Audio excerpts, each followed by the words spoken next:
안녕하십니까. 전 시간에는 그 상법의 이 소스, 즉 상법의 법원이 뭐냐.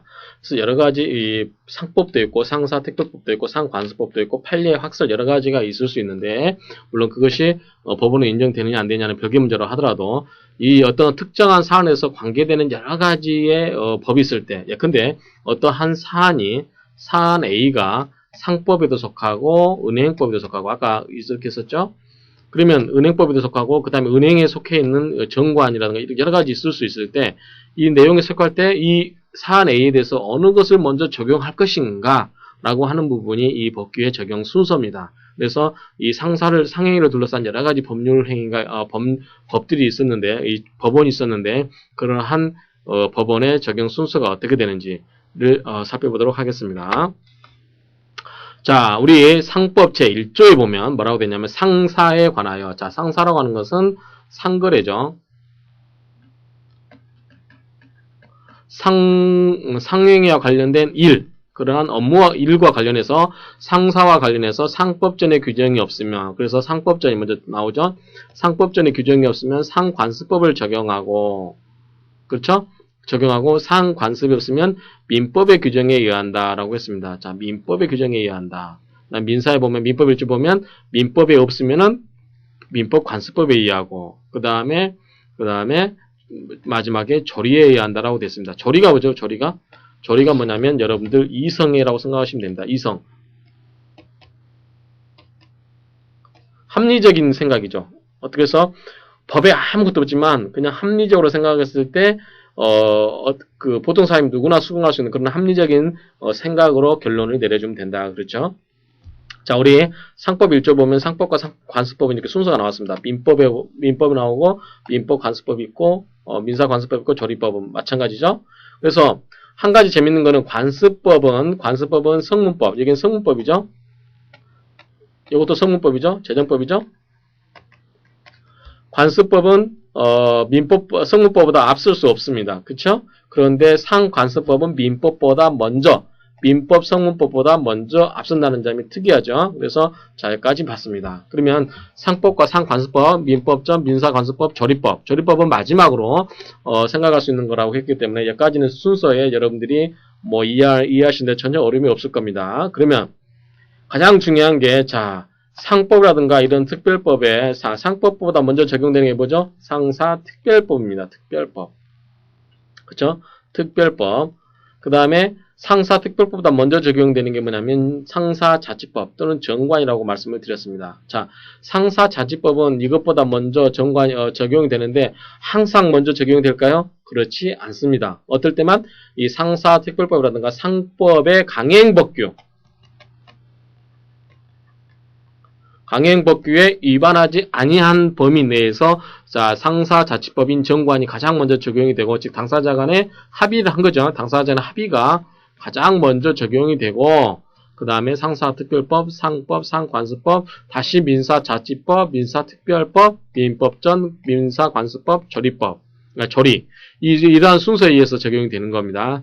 그래서 이 순서 이해하시는 데는 그다지 어려움이 없을 것입니다. 그래서 이 상사자치법 정관이 법보다 특별법보다도 먼저 적용된다는 게 여러분한테 좀 의아해할 수 있는데 이것이 당사자 간의 합의, 즉 사법적 생활관계, 개인들 간의 생활관계에서는 당사자는 합의가 가장 먼저 우선하는 거죠. 그것이 어떨 때만 강행법규가 아니었을 때, 그래서 법에서 정해놓은 법에 위배되지 아니한 경우. 그래서 여러분들이 이러한 법에 보면 여러분들이 상식적으로 법학개론을 공부하신 분들은 아시겠지만 강행법규와 임의법규가 있습니다. 무슨 소리냐면 자, 강행법규는 어떠한 당사자가 아무리 합의를 다르게 하더라도 법에서 정해놓은 그 내용대로 가야 된다는 거죠.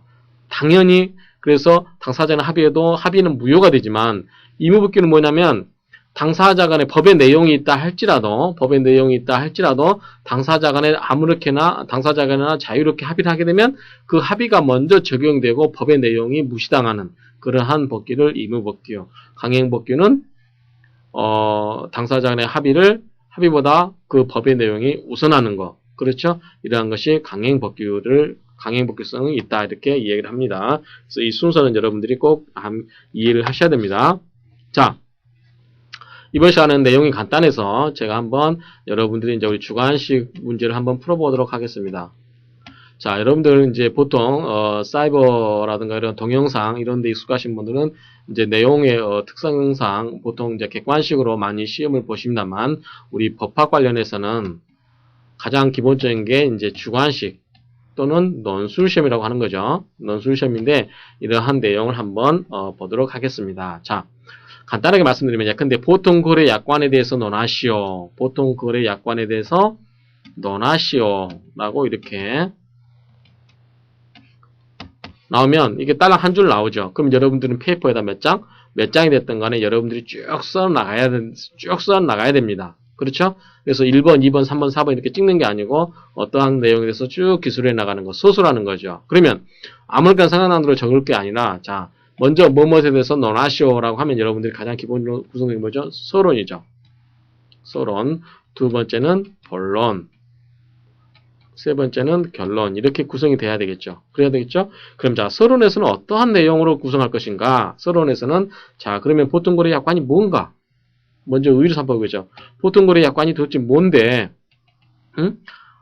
이런 문제가 지어지냐? 두 번째, 그 다음에 보통약관 의의에 관련돼서 뭐 특징이라든가, 기능이 뭐고, 그 다음에 다른 것과의 비교가 뭐 할 게 뭐가 있는지, 그러한 여러 가지의 가장 기본적으로 서론에 쓰셔야 될 게 어떠한 정의가 뭐냐, 어떠한 내용의 개념이 뭐냐, 또는 의의, 정의, 개념 다 같은 말입니다. 그래서 그러한 것도 쓰시고 그런 것에 대해서 특징이라든가 기능이 뭐고 비교할 게 다른 것과 비교되는 개념이 있으면 어떠한 참에서 비교가 된다든지 그러한 것을 써주고 그 다음에 문제에서 뭐뭐에 대해서 논해라 했으면은 뭐 이렇게 하면 되지만 만약에 어떤 구체적으로 사안이 주었다면 이 구체적인 사안에서 문제점이 뭔가 여기서 다루어야 될 문제점이 뭔가에 대해서 이렇게 써주는 겁니다. 그러면 본론에 들어가서는 이제 여기서 문제 삼았던 내용들에서 하나, 1, 뭐에 대해서, 2, 뭐에 대해서, 3, 뭐에 대해서 쭉 이렇게 안건에 대해서 꾹 써주게 됩니다. 그래서 여기에 대해서 보면은 이러이러한 게 있고, 그 다음에 여기에 대해서는 학설이 뭐 있고, 판례가 어떻다는 등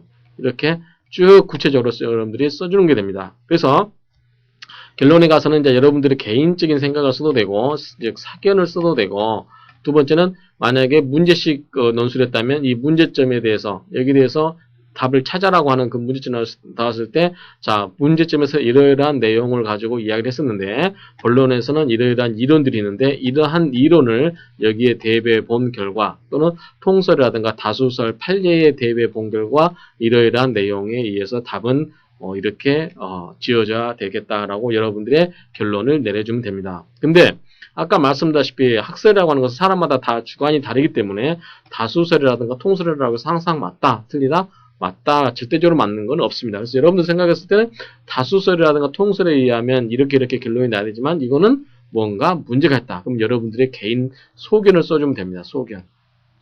쫙 이렇게 써주시면 아주 훌륭한 답안이 됩니다. 그래서 이 문제점이 뭐고 어떠한 내용을 다루고 그 다음에 결론에서는 어떠한 답이 나오는데 생각해 봤을 때 여러분이 생각했을 때는 그렇다고 해서 억지로 소견을 만들 필요는 없습니다. 다수결이 맞다고 생각되시면 그냥 다수결 내용을 써주시면 되는데 혹시라도 여러분한테 기발한 아이디어가 있다. 그러면 여러분들의 말미에다가 다른 의견을 이렇게 써주시면 되겠습니다. 이제 한번 보시도록 합시다. 소설. 자, 의. 그 명칭이나 형태 또는 범위를 불문하고 계약 일방의 당사자가 다수의 상대방과 계약을 체결하기 위해서 일정한 형식에 의해 마련한 계약의 내용이다. 약관 규제에 관한 법률 제1조에 있는 내용입니다. 이 내용을 써주시고 여기다 플러스해서 부연 설명해 주셔도 됩니다. 그 다음에 기능은 뭐냐면 성문법의 미비를 보완하고 성문법의 불합리성을 규정한다. 자, 성문법이 모든 사안에 대해서 모든 구체적인 경우에 대해서까지 다 규정하고 있지는 않습니다. 중요한 내용만 규정하고 있기 때문에 세세한 내용에 대해서 특히나 강행법규가 아닌 임의법규에 관한 내용에 임의법규에 관한 내용에 대해서 다르게 규정하고 싶을 때 우리들 간에는 이렇게 다르게 규정하자고 했을 때는 여러분들이 스스로가 정할 수 있는데 약관의 흠이 뭐냐면 구체적인 사안에서 1대1로 만나는 게 아니라 여러분들 어떤 삼성생명이 몇만 명의 계약자와 계약을 할 때는 약관의 내용을 동일하게 해야 되겠죠. 그렇죠? 그래서 어떤 사람한테 보험료 많이 받고 어떤 사람 보험료를 깎아주고 이렇게 할 수는 없기 때문에 동일한 위험단체에서는 동일하게 적용돼야 되기 때문에 이 약관의 내용을 만들어서 누구에나 적용을 하는 거죠. 그래서 이러한 목적에서도 만들어진 약관이기 때문에 그러한 여러 가지 성문법의 그 미비한 점을 보충할 수 있다라고 이렇게 설명하시면 됩니다. 그 다음에 본질에 대해서는 그러면 이 약관이 왜 당사자 간에 규율하냐? 우리가 아까 봤을 때 약관은 법원성이 인정이 된다 안 된다? 법원성이 인정이 안 된다라고 하는 게 다수설이었습니다. 그러면 이렇게 당사자 약관이 법원성 인정되지 않음에도 불구하고 왜 그러면 이 당사자를 구속하는 근거가 되느냐라고 하는 거죠. 그래서 우리가 보험 약관에다 이렇게 해서 도장을 둘 다 꽝꽝 찍었으면 보험 계약자와 보험자가 찍었으면 이 약관이 당사자 간에는 효력이 있는 거죠. 그럼 이 효력이 있게 되는 근거가 뭐냐라고 하는 건데 아까 말씀 잠깐 드렸다시피 이것을 하나의 규범설과 의사설로 봅니다. 그래서 규범설이라고 하는 것은 약관이 하나의 이 규범처럼 되어 있다, 법처럼 되어 있다. 그래서 이것은 뭐 자치법이니 백지상관습법설 이런 게 있지만 결론은 뭐냐면 그걸 하나의 법으로 인식을 하자는 거 하는 거죠. 그렇지만 이거는 좀 어떻다? 약간 문제가 있다 이죠. 두 번째는 계약설인데 자 당사자 간에 강행법규에 위반되지 않으면 당사자 간에 아무렇게나 합의할 수 있는 거 아니냐. 그래서 당사자 간에 합의를 하고 이 내용을 읽어보고 도장을 찍은 거기 때문에 이것은 당사자 간의 계약처럼 의사가 합치돼서 효력이 있는 것이다 라고 보는 건데 문제는 그러면 여러분들이 이걸 다 깨알 같은 글씨를 다 읽었느냐 만약에 안 읽어보고 도장 찍었으면 어떡하냐 라고 반론 제기할 수 있겠죠. 그렇지만 어쨌든 도장을 찍은 행위는 뭡니까? 여러분이 기명날인하는 이유가 뭡니까? 그 내용에 대해서 여러분들이 다 이해를 했다라고 전제가 되어 있는 거죠. 그래서 이것을 읽어보지 않았다 할지라도 여러분들이 도장을 찍을 때는 여러분이 스스로 법률 행위를 한 것이라고 믿어지기 때문에 이것은 당사자를 구속하는 근거가 된다라고 하는 거죠. 그래서 우리나라의 판례는 이 계약설의 입장에 있고 이게 가장 설득력이 있다라고 생각이 되는 거죠. 그래서 이제 계약설의 근거에 따라서 명시 설명 의무라든가 교부 의무가 있는데 이게 무슨 말이냐면 자 우리 보험법에 보게 되면 나중에 혹시 여러분들 보험법 해상법을 공부하신 분들은 아시겠지만 자 여기에 자 약관 보험 거기 638조의 3에 보면 약관의 중요 내용을 설명해 주도록 하고 있습니다. 왜냐하면 그냥 도장만 찍으라고 하게 되면 불리하잖아요. 보험을 가입하려고 하는 자 보험 계약자죠. 보험 계약자 그 다음에 보험자는 회사입니다. 회사. 자, 회사가 보험 계약자한테 이거를 깨알 같은 것이 20페이지짜리 약관을 줍니다. 20페이지 약관을 주면서 도장 찍으라고 하면은 이거 읽어볼 시간이 없죠. 읽겠지만 질려버리죠. 읽다가 내용도 어렵고 힘들잖아요. 그래서 이럴 때는 중요한 내용에 대해서는 보험회사로 하여금 설명을 해주라 하고 하는 게 명시 설명 의무입니다. 그 다음에 이 약관을 나중에 교부까지 해주어라 라고 하는 거죠. 그래서 이러한 의무를 부여하고 있다. 그러면 당사자 간에 이제 이거를 뭐냐면 의사설에 따라서 계약으로 보게 되면 이것이 또 완벽하냐? 그렇지 않죠. 자, 성문법이 완벽하지 않기 때문에 이것을 당사자 간의 합의 형식, 계약 형식으로 이렇게 약관을 만들었지만 그렇다고 해서 약관이 모든 앞으로 일어날 경우까지 모든 일을 다 커버하거든요. 절대 그렇지 않습니다. 그러면 어떠한 분쟁이 생겼을 때 약관을 보게 되면 굉장히 당사자 간에 해석이 대립될 수가 있죠. 그러면 해석할 때 문제가 생길 수 있습니다. 그러면 자 어떤 경우는 보험회사는 보험회사한테 유리하게 해석하고 보험 계약자, 보험을 가입한 사람은 자기한테 유리하게 해석을 하려고 할 겁니다. 그럴 경우에 이러한 해석과 관련해서 분쟁이 생겼을 때 그러면 약관은 어떠한 기준에 의해서 해석을 할 것인가 라고 하는 게 해석 원칙입니다. 그래서 개별 약정 우선의 원칙이라고 있는데 이게 무슨 소리냐면 자 약관에 이렇게 규정이 되어 있습니다. 해석이 됐는데 보험 계약자가 읽어보고 이거 나한테는 안 맞는 내용이다. 그래서 이걸 줄 쫙쫙 긋습니다. 그리고 다시 씁니다. 그리고 나서 도장을 찍습니다. 여기다가 보험 계약자하고 보험자가 도장을 찍습니다.